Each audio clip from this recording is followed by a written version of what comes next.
As marés.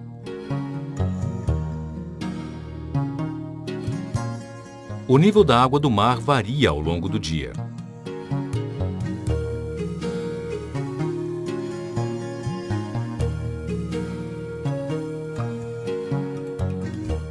Com uma régua de maré, podemos medir as variações do nível do mar.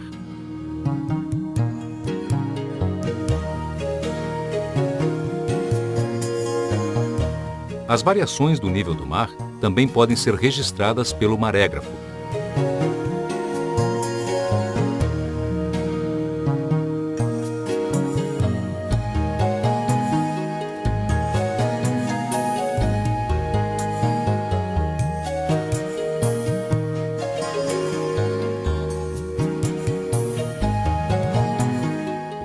No marégrafo, uma boia transmite a uma pena as variações do nível do mar. A pena está em contato com um cilindro que dá uma volta em 24 horas.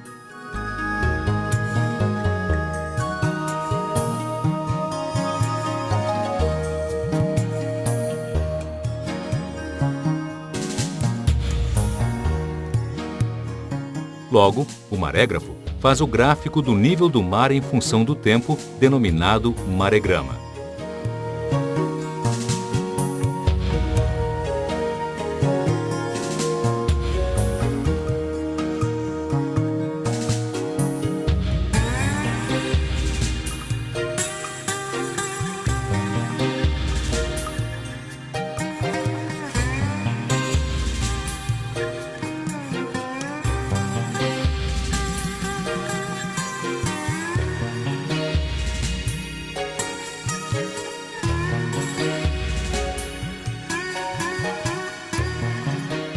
O maregrama mostra um movimento periódico do nível do mar, denominado maré.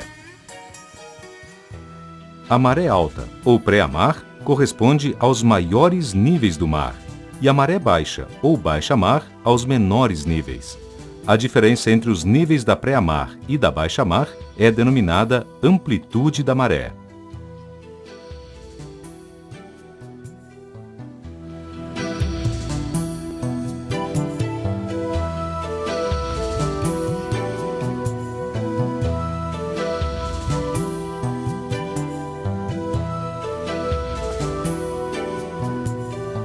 A previsão das marés é importante em várias atividades, entre elas a navegação. Por exemplo, em regiões com águas rasas, é necessário conhecer os horários das marés baixas para evitá-las. Nelas, o nível da água nos ancoradouros fica muito baixo e os barcos têm dificuldade de se deslocar. Será que é possível construir um modelo que permita prever a maré? Será que a análise dos níveis da água em diferentes situações produzidas em um laboratório pode nos ajudar a construir este modelo?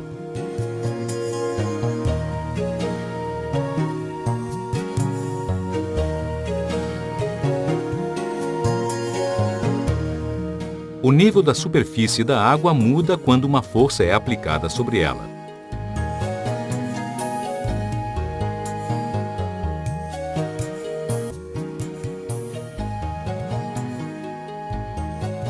O nível da superfície da água é o mesmo no carrinho com velocidade constante.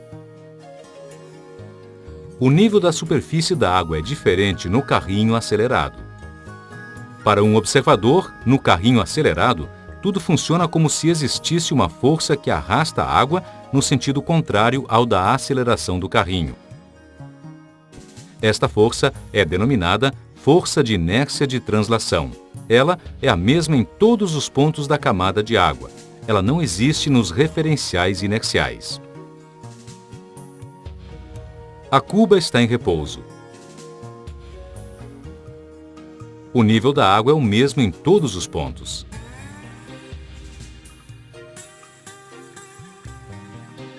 O nível da água muda quando a cuba gira.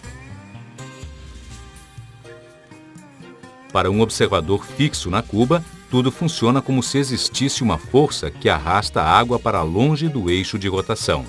Ela atua em todos os pontos da água, e é maior nos pontos mais afastados do eixo de rotação.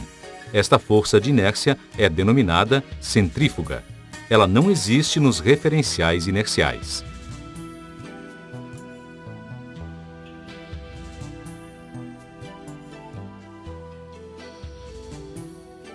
Logo, o nível de uma camada de água depende das forças aplicadas sobre ela e das forças de inércia associadas ao corpo em que a água está ligada. Por isto, para prever o nível dos oceanos, é necessário considerar também as forças de inércia da Terra derivadas dos seus movimentos de rotação e translação.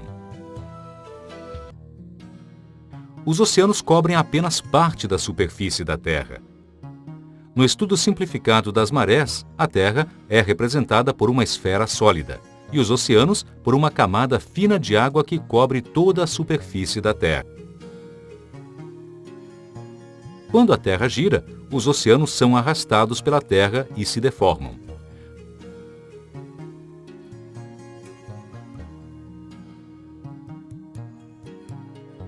No referencial da Terra, esta deformação não produziria variações no nível do mar ao longo do dia. Logo, o efeito da rotação da Terra não contribui para a maré e não precisa ser considerado em um modelo simples. O efeito da rotação pode ser eliminado se o atrito entre a Terra e os oceanos for desprezado. Assim, ela gira no interior dos oceanos sem deformá-los.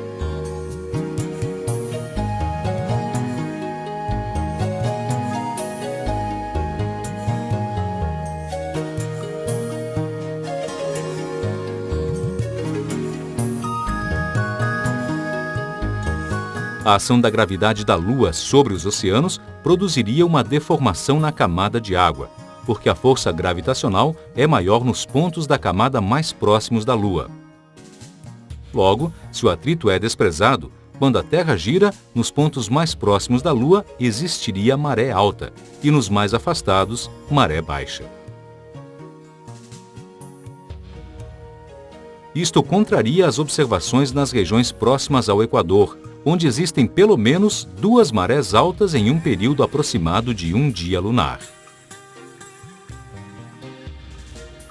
Será que a existência de 2 marés altas em um dia lunar poderia ser explicada pela ação conjunta das forças gravitacionais e das forças de inércia?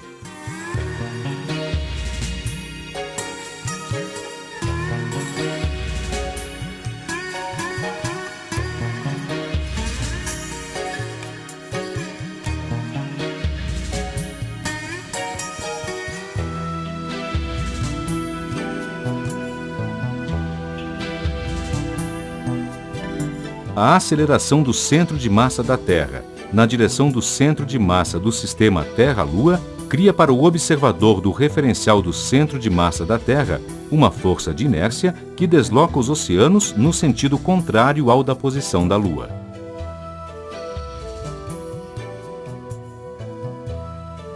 A ação conjunta da força de inércia com a força gravitacional da Lua resulta na força geradora de maré da Lua.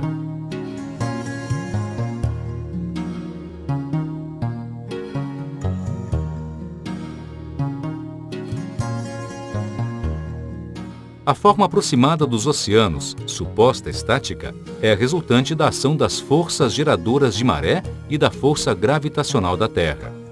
Como um líquido em equilíbrio, não pode ser submetido às forças tangenciais. A configuração de equilíbrio dos oceanos é alcançada quando a força resultante é perpendicular à superfície dos oceanos. Esta configuração corresponde a um elipsoide de revolução, cujo eixo está na direção da reta que une os centros de massa da Terra e da Lua.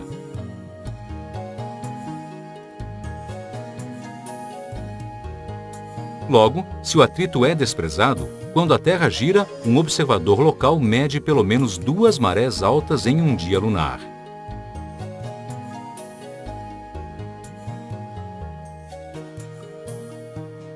Próximo do Equador, na lua cheia ou nova, existem 2 marés altas em um dia lunar. Nas luas quarto crescente ou minguante, existem 2 marés altas com amplitudes menores. Os marégramas mostram que as características da maré dependem das fases da Lua. Como as fases da Lua estão relacionadas às posições relativas entre a Lua e o Sol, devemos investigar a influência do Sol nas marés.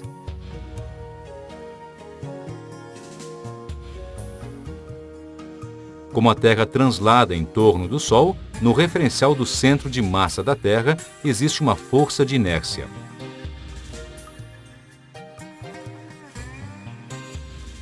A ação conjunta desta força de inércia com a força gravitacional do Sol dá origem à força geradora de maré do Sol.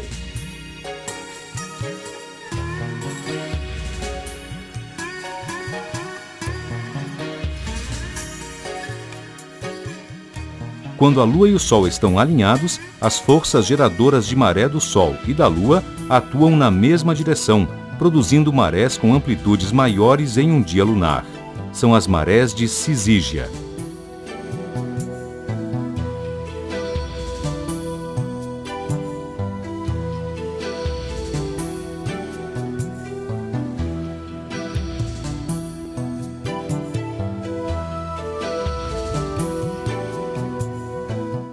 Quando a Lua e o Sol estão em quadratura, as forças de maré do Sol e da Lua atuam em direções diferentes, produzindo marés com amplitudes menores em um dia lunar. São as marés de quadratura.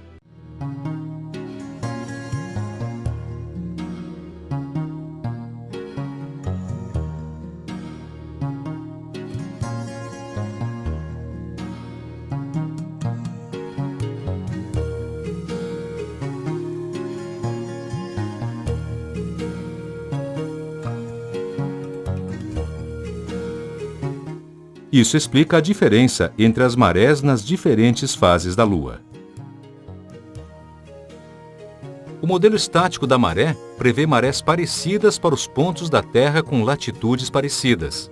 Isto não se verifica, como mostram os maregramas da Baía de Guanabara e da Baía de Sepetiba, com latitudes próximas.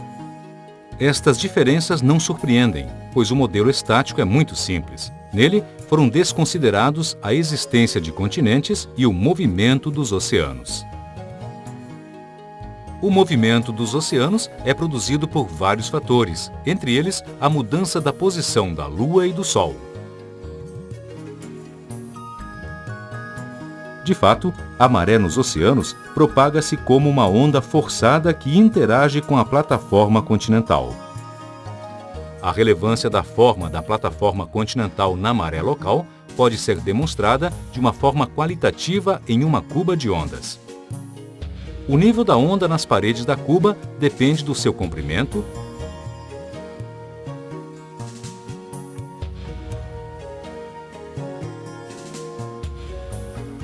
da sua profundidade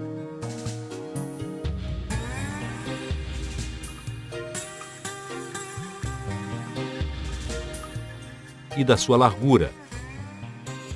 Logo, o nível de uma onda depende da forma da cuba. Por isto, é razoável que a maré dependa da forma da plataforma continental. A previsão da maré local, tão importante para a navegação, é registrada nas tábuas das marés, construídas com observações locais. Logo, a previsão detalhada das marés não é obtida do modelo estático das marés, e sim das tábuas das marés. As tábuas das marés fornecem as marés máximas e mínimas de cada dia.